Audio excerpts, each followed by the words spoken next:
మిత్రులందరికీ నమస్కారం. నేను మీ ప్రియా చౌదరి.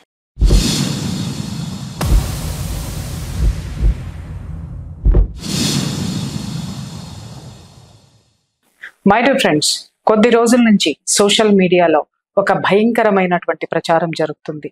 ఆ ప్రచారానికి అడ్డుకట్ట వేయకపోతే కుల ఉన్మాదులు పేట్రేకిపోతారు అనేటటువంటి సత్యాన్ని తెలుసుకున్న తర్వాత నేను మీ ముందుకు వచ్చాను. మై డియర్ ఫ్రెండ్స్, ఇక్కడ ఒకానొక పర్సన్, ఒక వ్యక్తి, అది కూడా మహిళ అని చెప్పడానికి నేను సిగ్గుపడుతున్నాను, ఒక కులాన్ని దూషించానని, ఒక కులాన్ని ఏదో అన్నాను అని, కులంలో ఉన్నటువంటి వాళ్ళని ఏదో మాట్లాడాను అని చెప్పి ఒక నిప్పురవ్వ రాజేసి ఒక పోరాటాన్ని పక్కదారి పట్టించేటటువంటి ప్రయత్నం చేస్తున్నటువంటి వ్యక్తికి ఏం సమాధానం చెప్పాలో ఆ సమాధానం చెప్పడానికే నేను మీ ముందుకు వచ్చాను. ఇలాంటి వాళ్ళని మీరు కనుక నమ్మితే, మీరు ముందుకు వెళితే ఇక్కడ ఉన్నటువంటి ఆ స్థితి రేపొద్దున మీ ఇంటి వరకు కూడా వస్తుంది. అది చెప్పడానికే నేను మీ ముందుకు వచ్చాను. My dear friends, Priya Chaudhary ఇలా మాట్లాడింది, ప్రియా చౌదరి వాళ్ళని అరే అంది, ఒరే అంది, ఇలాగే అంటాను అంది, కాబట్టి ప్రియా చౌదరి ఫలానా, ప్రియా చౌదరి లకారాలు, ప్రియా చౌదరి అది, ప్రియా చౌదరి ఇది. అసలు మీకు ఎవరికైనా తెలుసా? కామెంట్ పెట్టే వాళ్ళు ఎవరైనా సరే అక్కడికి వచ్చారా? కానీ కొంతమందికి నేను అక్కడ ఉన్నటువంటి విషయాలను వివరించాల్సినటువంటి అవసరం ఉంది. ఎందుకంటే వాళ్ళు కూడా మిస్అండర్స్టాండ్ చేసుకున్నారు. అలాగే ఎప్పుడూ కూడా ఏ విధమైనటువంటి విషయాలను పట్టించుకోనటువంటి వాళ్ళు కూడా ఇటువైపు డైవర్ట్ అవ్వడం అనేటటువంటిది నాకు నిజంగా కోపం తెప్పించినటువంటి అంశం, బాధ కలిగించినటువంటి అంశం కూడా. బాధ ఎందుకు అనంటే, అంత గొప్ప వ్యక్తులు కూడా ఇది ఏంటి అనేటటువంటి దాని మీద డైవర్ట్ చేయడం అనేది నాకు నచ్చనటువంటి విషయం. మొన్న పెద్దమ్మ తల్లి టెంపుల్ దగ్గర జరిగినటువంటి విషయాలన్నిటినీ కూడా నేను ఇక్కడ మీతో క్రిస్టల్ క్లియర్ గా వివరిస్తాను. ఇక్కడ నేను వాటికి సంబంధించినటువంటి క్లిప్పింగ్స్ కూడా నేను మీకు చూపిస్తాను. అక్కడ పెద్దమ్మ తల్లి టెంపుల్ కి వెళ్ళినటువంటి వాళ్ళల్లో, అక్కడ ఆ పోరాటం చేసినటువంటి వాళ్ళల్లో ప్రియా చౌదరి ఒక్కటే లేదండి. ప్రియా చౌదరితో పాటు ఇంకా ఉన్నారు మహిళలు. వాళ్ళెవరో చెప్పమంటారా?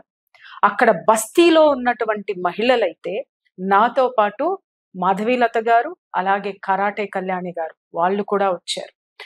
అక్కడ ఉన్నటువంటి సిచ్యుయేషను మొదటి రోజు గుడి కూల్చివేసిన తరువాత గుడి ఎలా ఉందో ఒకసారి మీరు చూడొచ్చు. ప్రక్కన కూల్చక ముందు గుడిని అకస్మాత్తుగా జాతరలు జరిపి కూల్చివేసిన తరువాత అక్కడ బస్తీవాసులు ఆ ప్రదేశానికి వెళ్ళి వాళ్ళు ఘర్షణ పడటం అనేటటువంటిది జరిగింది.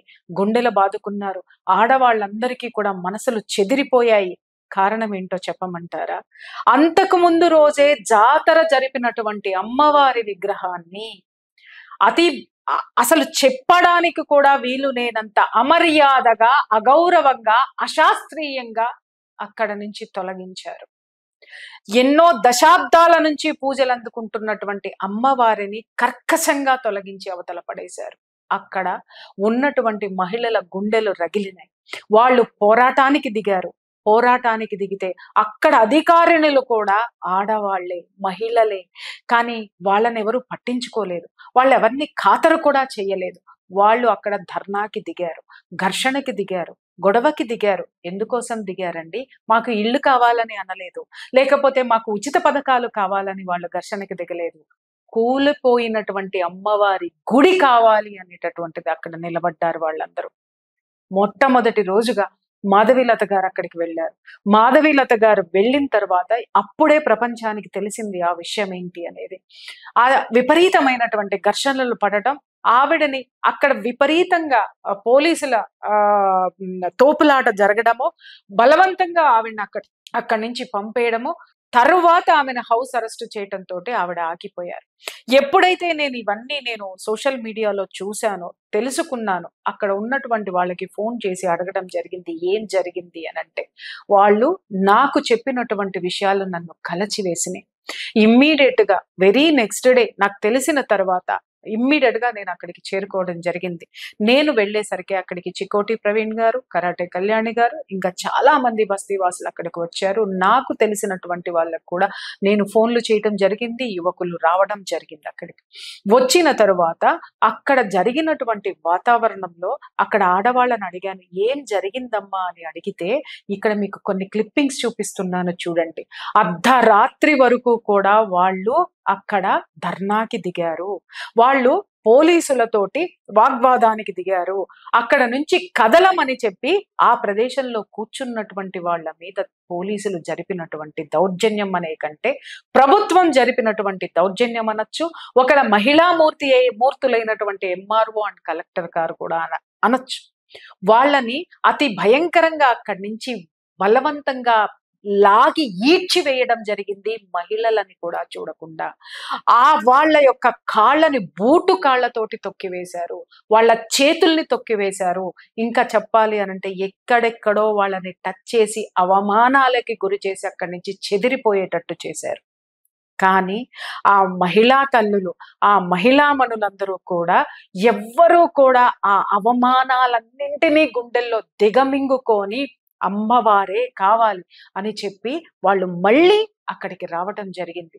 ఇది నేను విన్న తరువాత వాళ్ళు చెబుతున్నటువంటివి కొన్ని నేను కెమెరా ముందు చెప్పలేను. అంత అవమానానికి వాళ్ళు ఆ ప్రభుత్వ అధికారులతోటి వాళ్ళు గురయ్యారు. ఆఫీసులకు వెళ్తేనేమి, అక్కడ ఉన్నటువంటి పోలీసులతోటి ఏనేమండి, ఘర్షణ జరిగిన తర్వాత వాళ్ళని ట్రీట్ చేసిన విధానం కానివ్వండి, ఎంత బాధ అనిపించిందంటే వెంటనే నేను ఏసీపీ గారు, అక్కడ ఏసీపీ హుటాహుటిన మేమందరం వచ్చామని చెప్పేసి అని ఏసీపీనే కదిలి వచ్చాడు. అక్కడికి వచ్చినప్పుడు ఆయన్ని మొదట్లో నేను చాలా చాలా గౌరవంగా అడిగాను, సార్ ఇది ఎలా జరిగింది, ఎందుకు జరిగింది, ప్రీ డెమాలిషన్ నోటీస్ ఇవ్వకుండా ఎలా ఇస్తారు, అలాగే మీరు జనాల్ని రక్షిస్తున్నటువంటి వాళ్ళు, అలాగే జనాలకి భద్రత, లా అండ్ ఆర్డర్ కి భద్రత ఇచ్చేటటువంటి మీరు లా అండ్ ఆర్డర్ ప్రాబ్లం వస్తుందన్న కొంచెం కూడా విచక్షణ లేకుండా దీన్ని ఏ అధికారంతో మీరు కూల్చారు, మీకు ఎవరు నోటీసులు ఇచ్చారు, అలాగే మీకు మీ డిపార్ట్మెంట్ ప్రొటెక్షన్ తోటి ఇదంతా జరిగింది, మీ ప్రొటెక్షన్ కావాలని ఏ డిపార్ట్మెంట్ మీకు లెటర్ ఇచ్చింది, అవన్నిటి ఆధారాలు మాకు చూపించండి అని నేను అక్కడ అడగడం జరిగింది. దేనికి కూడా నాకు సమాధానం రాలేదు. చాలా నిర్లక్ష్యంగా అక్కడ ఉన్నటువంటి పోలీస్ అధికారి ఉన్నాయి ఉన్నాయి అన్నీ ఉన్నాయి అని చెబుతున్నాడు. గాని ఉన్న వాటిని సాక్ష్యాలుగా ఎవరికి చూపించాలండి?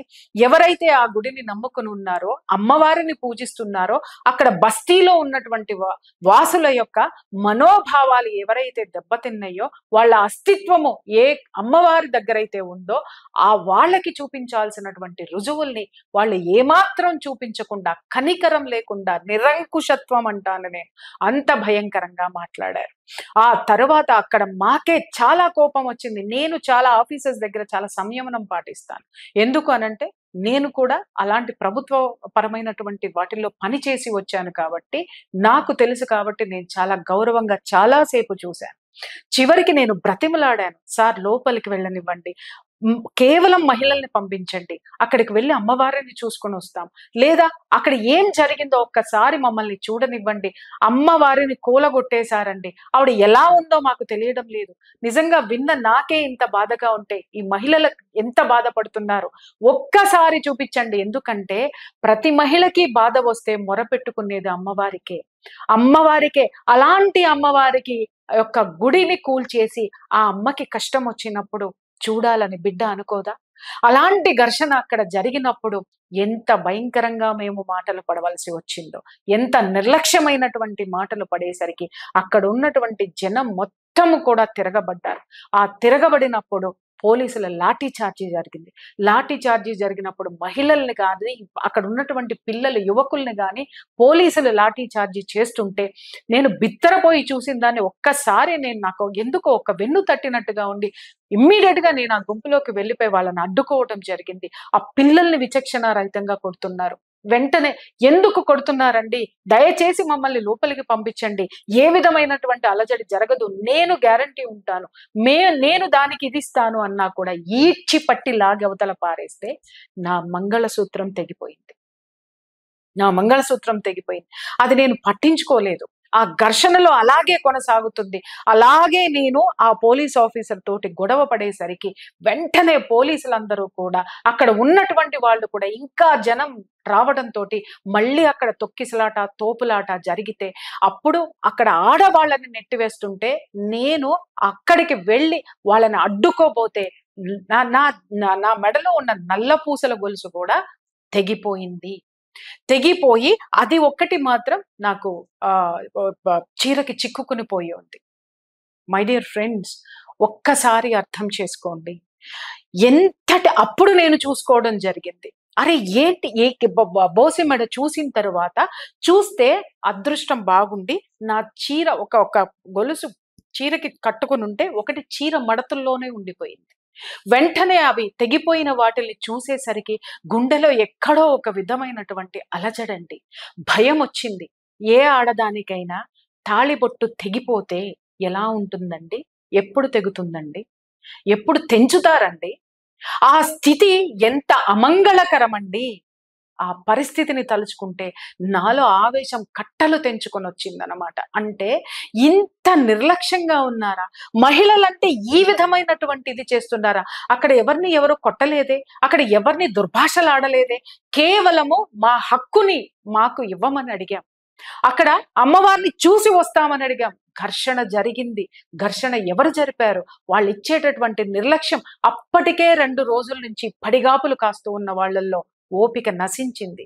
ఓపిక నశించిన తరువాత వాళ్ళు అమ్మని కాపాడుకోవాలి. అసలు అమ్మవారి లోపల ఉందా లేదా అనేది కూడా తెలియనటువంటి విషయము, ఏం చేశారో తెలియనటువంటి విషయం, నిత్యం పూజలు అందుకునేటటువంటి అమ్మవారు ఏమయ్యారో తెలియనటువంటి విషయం. ఇంట్లో మనం పూజించేటటువంటి ఒక చిన్న అమ్మవారి ఫోటోనే పొరపాటున చెయ్యి జారితేనో, లేకపోతే పొరపాటున ఏదైనా ఈ పటం కింద పడితేనో, లేకపోతే మనం పూజ చేసేటప్పుడు ఆ ఒత్తి పక్కకెళితేనో, లేకపోతే పటం ఏదన్నా అయితేనో ఎంత అలజడి మనలో ఉంటది. ఏ అరిష్టం జరుగుతుందో నా కుటుంబానికి, నాకే అరిష్టం తగ్గుతుందో, ఎవరి ఆయుష్కు మూడిందో అని చెప్పి గబగబా పరిహారాలు చేస్తాం. అలాగే ఈ సోకాల్డ్ పర్సన్స్ పరిహారాలు ఎన్ని చెబుతారండి? అమ్మవారికి ఏ పూజలో ఏ కొంచెం అమర్యాద జరిగినా కూడా ఎన్ని పాపాలు చుట్టుకుంటాయో అని గొంతులు చించుకుని చెప్పేటటువంటి వాళ్ళు, అంత పెద్ద విగ్రహం ప్రతిష్టాపనతోటి గడ్డపారలు పెట్టి పెకిలించి వేస్తే వచ్చేటటువంటి అధర్మము, వచ్చేటటువంటి ఆ యొక్క కష్టాలు, నష్టాలు ఏవైనా సరే ఎవరు చెప్పాలి? ఒక్కళ్ళైనా చెప్పారా? దానివల్ల వచ్చేటటువంటి ప్రళయం, దానివల్ల జరిగేటటువంటి అనర్థాలు ఎవరికండి? ఎవరు భరించాలి?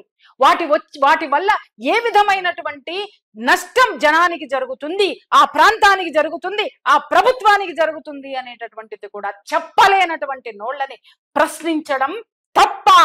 అది అశుభంగా మీరు అనుకోరా? అశుభం అని ఫీల్ అవ్వరా? అది అయిపోయిన తర్వాత అక్కడ నేను అందరినీ నిలదీయడం అడిగింది. నిజంగా నా ఆక్రోశానికి కారణం ఏంటంటే, అక్కడ మహిళలు పడ్డ బాధ. అంటే వాళ్ళు ఎన్నిసార్లు తన్నులు తిన్నారో తెలుసా? వాళ్ళు ఎంత అవమానాలు పడుతున్నారో తెలుసా? వాళ్ళు ఎంత ఆవేదనతో ఉన్నారో తెలుసా? వాళ్ళు కొట్టించుకున్నారు, ఆవేదన పడ్డారు, ఇంకా భయంకరమైనటువంటి అవమానాల పాలయ్యారు. అలా ఉన్నా కూడా ఆ మహిళలు అక్కడే నిలబడ్డారండి. ఆ మహిళా మండలందరికీ ఆ చిత్తశుద్ధికి చేతులెత్తి మొక్కాలి. ఇది మొదటి రోజు జరిగినటువంటి అంశం. ఆ తరువాత ప్రభుత్వం చర్చలు జరుగుతుందని చెప్పేసి మళ్ళీ మాట్లాడుతూ అందరితోటి చేస్తే ఏ విధమైనటువంటి ఆ యొక్క రెస్పాన్స్ ప్రభుత్వం నుంచి రాలా. అప్పుడు ఎంఆర్ఓ మాట్లాడింది, 2 కోట్లు ఇస్తే మీరు అడుగుతున్నటువంటి స్థలం 2 కోట్లు విలువ చేస్తుంది, డబ్బిచ్చి రిజిస్ట్రేషన్ చేయించుకోమని చెప్పారు. ఎన్ని స్థలాలు ఎంతమందికి ఏ విధంగా ఉచితంగా వెళ్తున్నాయండి? ఒక పేదలు, ఒక బస్తీవాసులు నిర్మించుకున్నటువంటి గుడి, అది కూడా ఒకప్పుడు అడవి. ఆ అడవిలో ఉన్నటువంటి అమ్మవారికి 100 గజాల స్థలము ప్రభుత్వం ఇవ్వలేదా? ఖరీదు కడుతుందా? అది సనాతన ధర్మంలో ఉన్నటువంటి అమ్మవారికే ఈ స్థితి. ఖరీదు కడతారా మీరు? అమ్మవారి గుడికి ఖరీదు కడతారా మీరు? అక్కడే మా అందరికీ కూడా బాధ అనిపించింది. వెంటనే బస్తీ వాసులందరూ కూడా అమ్మవారికి శ్రావణ మాసం మొదలయ్యింది, ఆమెకి మారుబోనం పెట్టాలి అని ఆ బస్తీలో ఉన్నటువంటి స్త్రీలోకం కదిలింది. ఆ కదిలినప్పుడు నేను బోనం ఎత్తలేదండి. ఆ స్త్రీమూర్తులకి ఖచ్చితంగా నేను మద్దతుగా నిలబడాలి. ఎందుకంటే ఆ గుడి మా కాలనీలో లేదండి. ఆ గుడి నా దగ్గర నుంచి కనీసం దాదాపు ఒక 10 కిలోమీటర్ల దూరంలో ఉంది. నాకు ఆ గుడికి ఏమాత్రం సంబంధం లేదు. నేనసలు ఇంతకు ముందు ఆ గుడి గురించి వినను కూడా లేదు. అక్కడికి వెళ్ళిన తరువాత అక్కడ చెప్పినటువంటి వాళ్ళ యొక్క నమ్మకాలన్నీ కూడా ఆ గుడిలో ఉన్నటువంటి అమ్మవారితో పెనవేసుకునున్నాయి. ఆ నమ్మకాన్ని విచ్ఛిన్నం చేసినప్పుడు వాళ్ళు ఏ విధమైనటువంటి భయాందోళనలకి గురయ్యి నిస్సహాయ స్థితిలో ఉంటారో అర్థం చేసుకోండి. ఆ మహిళలకి మద్దతుగా నేను అక్కడికి వెళ్ళడం జరిగింది.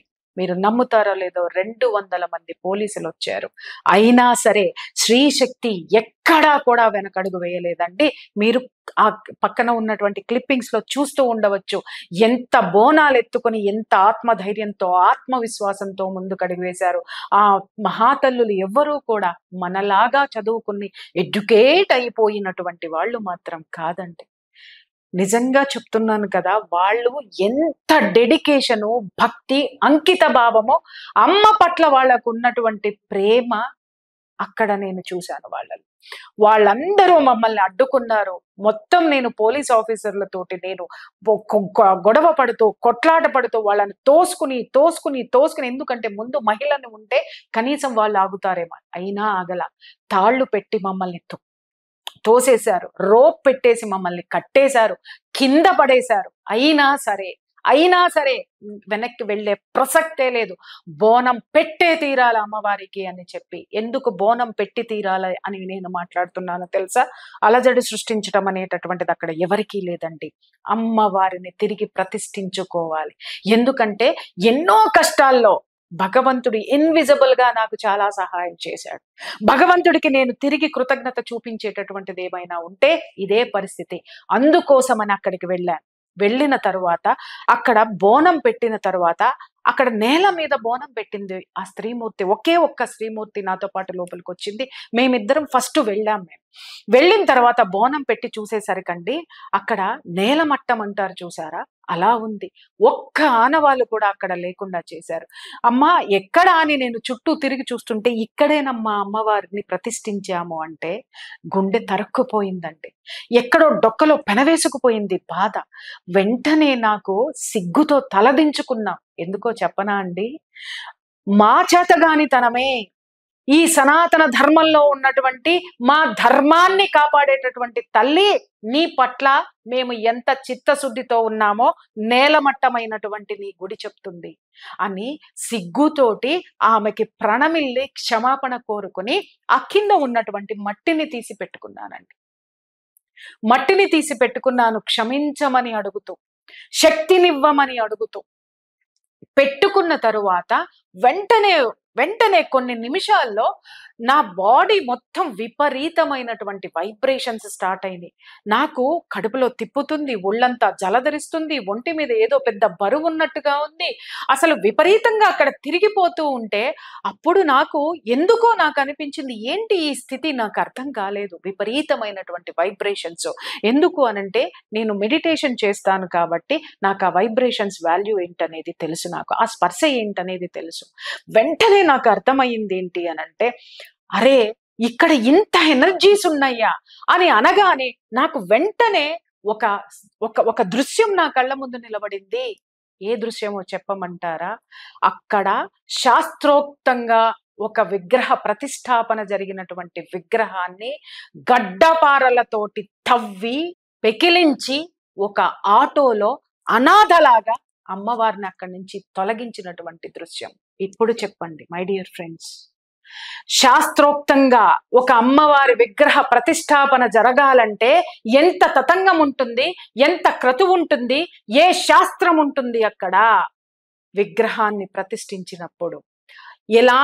అంతటి శాస్త్రోక్తంగా ప్రతిష్ఠించినటువంటి అమ్మవారి విగ్రహాన్ని గడ్డపారలతోటి పెకిలించి వేసినటువంటి దృశ్యాన్ని ఏ శాస్త్రం ప్రశ్నించాలి? ఏ శాస్త్ర ప్రమాణాలతో వాళ్ళు అక్కడి నుంచి తీసివేశారు, ఏ శాస్త్ర ప్రమాణాన్ని పాటించకుండా నిర్దాక్షిణ్యంగా అతి అతి బలుపు అంటాను, ఆ బలుపుతోటి పెకిలించి వేస్తే ఎవరు ప్రశ్నించాలండి? ఆ శాస్త్రాన్ని పాటించకుండా తొలగించినటువంటి అమ్మవారిని ఎవరు ప్రశ్నించాలి? నేనా శాస్త్రం తెలిసిన వాళ్ళ? శాస్త్రాల్ని పుంఖానుపుంఖాలుగా ఓ వందల సంవత్సరాల నుంచి, దశాబ్దాల నుంచి గొంతు చించుకుని అరిచేటటువంటి ప్రవచనకారులు, పీఠాధిపతుల శాస్త్రం ఎవరికి తెలుసు? నాకా తెలుసు. కానీ నాకు తెలిసింది ఒక్కటే, ఇంత ఎనర్జీస్ ఉన్నటువంటి, అంటే ఆ అమ్మను అక్కడ ప్రతిష్ఠించిన తర్వాత ఉన్నటువంటి ఎనర్జీ నేను అనుభవించాను. కడుపు మండింది, గుండె రగిలింది. ఇలా అనాథలాగా ఒక తల్లిని పెకిలించి వేస్తే ఏ ధర్మాన్ని ప్రవచిస్తున్నారు, ఏ ధర్మాన్ని నిలబెడుతున్నారు? మీరు చెప్పేటటువంటి ప్రవచనాలన్నీ నిజమే అయితే ఇవాళ ఒక్క హిందువు కూడా ఇన్ని దాడులు జరుగుతుంటే ఎంతమంది దాడులు ఆపటానికి ముందుకొస్తున్నారు? ఎవరు రావాలండి? దేవాలయాల మీద ఎక్కడైనా సరే దాడులు జరిగితే బీజేపీ రావాలి, బజరంగ దళ్ రావాలి, విహెచ్పి రావాలి, ఇంకొకళ్ళు రావాలి తప్ప ఒక్క సామాన్యుడు వచ్చాడా? ఆ కాలనీలో ఉన్న వాళ్ళు తప్ప, ఆ కాలనీలో కూడా గుడికి అనుసంధానమైనటువంటి వాళ్ళు తప్ప ఒక్కళ్ళనైనా, ఒక హిందువునైనా సరే నీ ధర్మం ఇది, నీ ధర్మం ఎక్కడున్నా సరే ఆ అంశం ఉంది అని చెప్పి బోధించి ఎవరినైనా సమాయత్తం చెయ్యగలిగారా? ఇంకొక విషయం, ఇన్ని రోజుల నుంచి ఇంత క్రతువు నడుస్తుంటే ఆడవాళ్ళందరూ పోలీసులతో తన్నించుకుని రోడ్డు మీద అర్ధరాత్రి అపరాత్రి పడి ఉంటే ఆ ఆడపడుచుల ఘోష ఏ పెద్ద మనుషులకి వినపడలేదా? కానీ వినపడింది. ప్రియా చౌదరి అరే అని అనగానే వినపడిందండి. ఎంతమందికి వినపడిందో! అబ్బబ్బబ్బబ్బబ్బబ్బా! వెంటనే ఒక కులానికి ఆపాదించేసి, ఒక కులాన్ని రెచ్చగొట్టేసి, ఒక ఇద్దరు ముగ్గురిని ఫోటోలు పెట్టేసుకుని, వీడియోల పరంపర చేసుకుని, వీడియోల మీద బతికే ఒక దగుల్బాజీ మందర్లు తయారయ్యారు. మందర క్యారెక్టర్ తెలుసా? దానికున్న అసూయతోటి, దానికి ఉన్నటువంటి జలసు తోటి, ద్వేషంతోటి కైకేయి అంతటి గొప్ప వ్యక్తిని నాశనం చేసింది, వ్యక్తిత్వాన్ని నాశనం చేసింది. ఇలాంటి మందరలు తయారైపోయినాయి. ఆడవాళ్ళదే అక్కడెక్కడో ఉన్న అమ్మవారికి ఏం సంబంధం అనంటే, మరి అక్కడెక్కడో ఉన్నటువంటి గుళ్ళో బంగారు మంగళసూత్రాలు వేయమని చెప్పడానికి నీకేం సంబంధం? అక్కడెక్కడో జరిగినటువంటి అమ్మవారికి, ప్రవచనకారులకి సంబంధం లేనప్పుడు ఆ ప్రవచనకారుల గురించి నేను మాట్లాడినప్పుడు నీకేం సంబంధం నువ్వు మాట్లాడడానికి? సంబంధాలు ఎవరి గురించి, ఎవరిని మాట్లాడాలి, ఎవరు మాట్లాడాలి, ఎవరు ప్రశ్నించాలి? ప్రశ్నిస్తే పాపం అని చెప్పి పెంచారా మీరు? ప్రశ్నించే గొంతుకలు ఈ భారతదేశంలో ఎన్నో ఉన్నాయి. ప్రశ్నించే గొంతుకలు, ప్రతి ఒక్క గొంతుకలో ఒక పెరియార్ ఉన్నాడు, ప్రతి ఒక్క గొంతుకలో అంబేద్కర్ ఉన్నాడు, ప్రతి ఒక్క గొంతుకలో గురజాడ ఉన్నాడు. గుర్తు పెట్టుకోండి. ఎవ్వడు ఇక్కడ భయపడేది లేదు. కులాలని పెంచారు, వెంటనే పెంచారు. ఏమ్మా నేను మాత్రమే అక్కడున్నానా? ఇంకొకళ్ళు, ఆవిడ మాధవీలత గారు, ఆవిడ చూశారు, అపర కోటీశ్వరురాలు. సరే, ఆవిడ్ని రాజకీయం కోసం, ఓట్ల కోసం అన్నారు. కరాటే కళ్యాణి గారు, ఆవిడకి ఏంటండి? ఆవిడ హిందూ ధర్మం అని చెప్పి ఎక్కడంటే అక్కడికి వెళ్తుంది, కొట్టించుకుంటది, తిట్టించుకుంటది, మాట్లాడుతుంది, ఆవిడకి సంబంధించినవి చేస్తుంది. ఆ రోజైతే, ఆ మొదటి రోజు నుంచి కూడా ఆమెకి హెల్త్ బాగాలేదు. హెల్త్ నిజంగా బాగాలేదు. ఎందుకంటే అక్కడ ఉన్నాను కాబట్టి, నేను చూశాను కాబట్టి. మొదటి రోజైతే ఆ ఘర్షణలో ఆమె చీర ఊడిపోయింది, కుచ్చిళ్ళు ఊడిపోయినాయి, పమిట ఊడిపోయింది. మొత్తం ఆవిడ ఇట్లా పెట్టుకుని ఆ ఘర్షణలో కనీసం చీర కట్టుకోవడానికి కూడా అక్కడ అవకాశం లేదు. ఇట్లా పట్టుకుని ఆవిడ నుంచుంది. ఆవిడ తోపులాటలో నుంచుంది. ఆవిడ అందరినీ వారించడానికి నుంచుంది. అక్కడ జరిగినటువంటి ఘర్షణను అడ్డుకోవడానికి నిలబడింది. ఆ తర్వాత బోనం ఎత్తిన రోజును కూడా ఆవిడకి నిలువెల్లా జ్వరం ఉంది. ఆవిడ కనీసం నిలబడలేనటువంటి పరిస్థితి. కానీ ఆమె ఎవరి కోసం వచ్చిందండి? ఓటు కోసం రాలా. ఆవిడ ఎవరి కోసం వచ్చింది? పేరు ప్రఖ్యాతల కోసం రాలా. ఆవిడ వచ్చింది అమ్మవారి కోసం వచ్చింది. ఆ చిత్తశుద్ధి ఎవరికి కనపడలేదా? ఎందుకు వచ్చింది? అక్కడ ఉన్నటువంటి మహిళల కోసం పోరాడడానికి వచ్చింది. ఆ మాతృమూర్తి అమ్మవారి కోసం వచ్చింది. ఆమె బోనం మోస్తుంటే కనీసం ఆమెకి నడిచే ఓపిక కూడా లేదండి. ఎంత భయంకరమైనటువంటి తొక్కిసలాటలో మళ్ళీ ఆమెకి వస్త్రాపహరణం అయిపోయింది. అయినా సరే ఆ పవిట లాగేశారు. మళ్ళీ చీరనిది చేస్తే ఆవిడ అలాగే కప్పుకొని ఆవిడ పడిపోతూ లెగుస్తూ పడుతూ లెగుస్తూ బోనం మాత్రం కిందకి దించలేదు. కరెక్ట్ గా వచ్చి అమ్మవారికి బోనం పెట్టి పడిపోయింది ఆవిడ, కింద కూలబడిపోయింది ఆవిడ. ఆ శక్తి ఆమె అప్పటి వరకు అమ్మవారి కోసం దాచిపెట్టుకుంది. మీరు ఏమి దాచిపెట్టుకున్నారమ్మా? అసూయ, ద్వేషం, పగ, ప్రతీకారం. ఏం పెట్టారు మహిళా మనుల్లారా? లకారాలతోటి నన్ను తిడతారా? ఏ హక్కుంది మీకు నన్ను తిట్టడానికి? ఏ హక్కుందండి? అమ్మవారి గుళ్ళని కూలుస్తుంటే, గుండెల మీద తంతుంటే ఆ రోజే ఈ ప్రవచనకారులు పీఠాధిపతులందరూ వచ్చి అక్కడ కూర్చొని ప్రభుత్వాన్ని హెచ్చరించినట్లయితే ఇన్ని దారుణాలు ఇప్పుడు జరిగేవా? మీరు రావక్కర్లా, మీకు రావడానికి వయోభేదం ఉండొచ్చు, మీకు రావడానికి మీరు రాకపోవచ్చు. మరి సోషల్ మాధ్యమాల్లో గంటల గంటల ఉపన్యాసాలు ఇచ్చేవాళ్ళు ఒక్క నిమిషం అమ్మవారికి జరిగిన అవమానము, అమ్మవారికి జరుగుతున్నటువంటి అధర్మం గురించి ప్రశ్నించే ధైర్యం మీలో లేదా? లేకపోతే ప్రశ్నిస్తే ప్రభుత్వాల నుంచి మీకేమైనా వస్తాయన్న భయం మీలో ఉందా? ఇలాంటి వాళ్ళని మేము ప్రశ్నిస్తాం. ఎందుకు ప్రశ్నించకూడదు? ఎందుకంటే ధర్మానికి కర్తలమని చెప్పి నిలబడ్డారు కదా. ఎందుకంటే నేను ఎవ్వరి పేరు పెట్టలేదు, ఏ కులం పేరు పెట్టలేదు. ఎవరైతే చిన్న వాళ్ళ దగ్గర నుంచి పెద్దవాళ్ళ వరకు దేవుడు దేవుడు దేవుడు దేవుడు అని మాధ్యమాల్లో కూర్చొని మీటింగులు పెట్టి జనం దగ్గర హోమాల పేరుతో, పూజల పేరుతో, కానుకల పేరుతోటి డబ్బులు తీసుకుంటున్నారో వ్యాపారంగా మార్చినటువంటి వాళ్ళు మాట్లాడారు. మీరెందుకు ఉలిక్కి పడ్డారు? మీరెందుకు గుమ్మడికాయల దొంగలు ఎవరంటే భుజాలు తడుముకున్నారు? అమ్మవారు అక్కడెక్కడో ఉంది, అమ్మవారు అక్కడున్న అమ్మవారికి ఏమి సంబంధం? అవునమ్మా, ఎందుకంటే ఏ సంబంధం ఉంది?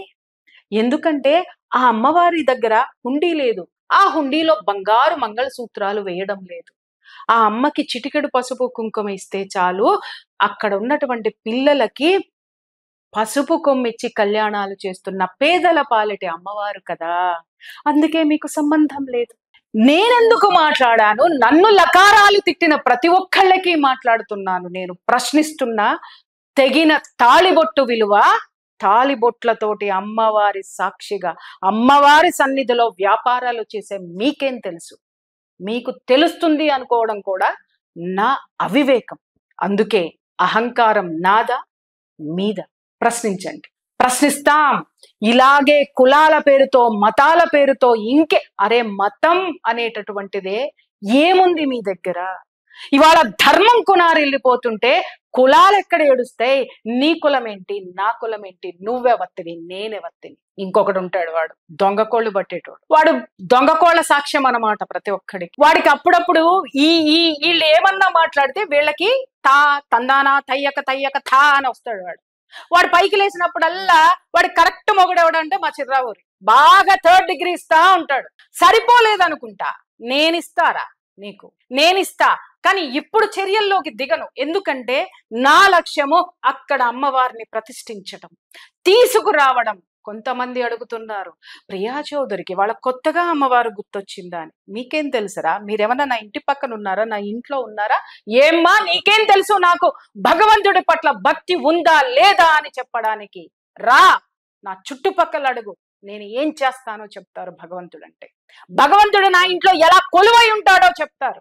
ఇప్పుడు ఎందుకు వచ్చింది ప్రియా చౌదరి అనంటే, మీలాగా నేను కూడా ఆ అమ్మంది బూతు తిట్టేసింది, బూతు బూతు బూతు. నీ బూతులు తగలయ్యా, బూతులు రాని, నీకు అవి తప్పితే ఇంకేమి వినపడవా నీకు? సీటు కింద పీఠం వేసుకుని కూర్చున్న వాళ్ళు ఉన్నారు చూసావా అని మాట్లాడా. సీటును తెలుగులో ఏమంటారు? భూతాది. భూత్ అంటే ఇంకా వేరే. కావాలంటే నువ్వు నాకు ఫోన్ చేయి, నేను చెప్తా. అర్థమైందా? బీప్ సౌండ్ వేశారు. శవం మీద పేలాలు ఏరుకుని తినే రకం. ఎందుకు వెళ్ళావు అనంటే, మీ అందరిలాగా నేను కాదు. ఇన్ని సంవత్సరాలు నేను కూడా ఏసీ రూముల్లో కూర్చొని కెమెరాల ముందు చక్కగా రెడీ అయ్యి ప్రవచనాలు బోల్డ్ చెప్పా. సమాజం మారాలి, సమాజంలో ముందుకు కదలాలి, ఓటర్లు మారాలి, రాజ్యాలు కదలాలి, రాజ్యాలను మార్చేయాలి, అందరూ పాటుపడాలి అని చెప్పా. కానీ ఎక్కడా మార్పు కనపడలా.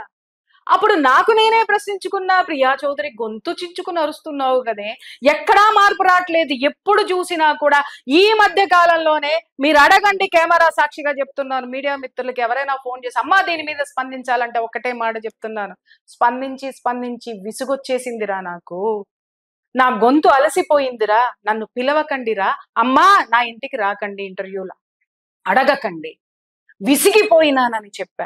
అలాంటి సిచ్యుయేషన్ లో నన్ను నేను ప్రశ్నించుకుంటేనే అర్థమైంది, ప్రియా చౌదరి ఇలా ఏసీ రూముల్లో కూర్చొని నువ్వురా నువ్వురా నువ్వురా అని నువ్వు కూర్చుంటే ఎవడెందుకు వస్తాడు, నువ్వు ఏం చేశావు అనే ఒక ప్రశ్న నా ఆత్మ నన్నే అడిగింది. అందుకే సాధ్యమైనంత నేను కూడా క్షేత్రస్థాయిలో పని చెయ్యాలి, నేను ముందుకు కదలాలి, ఇది ఎంతో మంది మహిళల్ని కదిలిస్తుంది అనేటటువంటి చిత్తశుద్ధితో నేను ముందుకొచ్చా. ఎవడు ఏమన్నా రాసుకోండిరా, మీ యొక్క ఆలోచనల్ని, మీ యొక్క అంతరంగాలని, కుల గజ్జిని మీ దగ్గర పెట్టుకోండి, జనాలకు మాత్రం అంటనివ్వకండి. జాలిం లోషన్ రాయాల్సి వస్తుంది నా మాటతోటి. ఇంకా ఉన్నారు చాలా మంది, మీ అందరి సంగతి తర్వాత చూస్తా, డెఫినెట్ గా చూస్తా. కానీ అందరికీ కూడా నేను చెప్తున్నాను, అమ్మ ఆ స్థాయిలో, ఆ స్థలంలో మనం లేము, ఆ చోట మనం లేము. అక్కడ ఏమి జరిగిందో ఒక్కసారి ఆలోచించండి. మీకు తెలుసా, అక్కడ ఆ అమ్మవారిని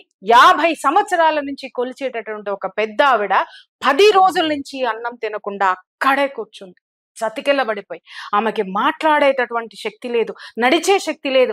ఆమె నాకు 2 చేతులెత్తి దండం పెట్టి వచ్చే పోయే వాళ్ళని అందరినీ అడుగుతుంది, అయ్యా అమ్మ వస్తుందా, అయ్యా మా అమ్మ నాకు కావాలయ్యా, నాకు తెచ్చిపెట్టండి అయ్యా. నా ఒక భిక్షాటన చేసేటటువంటి బిచ్చగత్తెలాగా అడుగుతుంటే హృదయం ద్రవించదా, కడుపు మండదా, మాట్లాడమా, ప్రశ్నించమా? ప్రశ్నిస్తే ఎవరు లా లా మాట్లాడతారా? రండిరా ఓయమ్మ, రా బయటికి రండి, పేరు ప్రఖ్యాతులు కావాలా రండి, కావలసినంత స్టేజ్ ఉంది నా దగ్గర, ఇస్తా. డబ్బులు కావాలా యూట్యూబ్ ద్వారా, ఇలాంటి చెత్తవి చేసి జనాల్ని రెచ్చగొడితే రాజ్యాంగ ప్రకారమే ఎక్కడ పెట్టాలో అక్కడ పెడతా. లేదా డబ్బు కావాలా చెప్పు, చందాలేసుకుని బిచ్చం బారేస్తా. తప్ప జనాలని రెచ్చగొట్టి ఉద్యమాన్ని పక్కదోవ పట్టించారో ఖబర్దార్.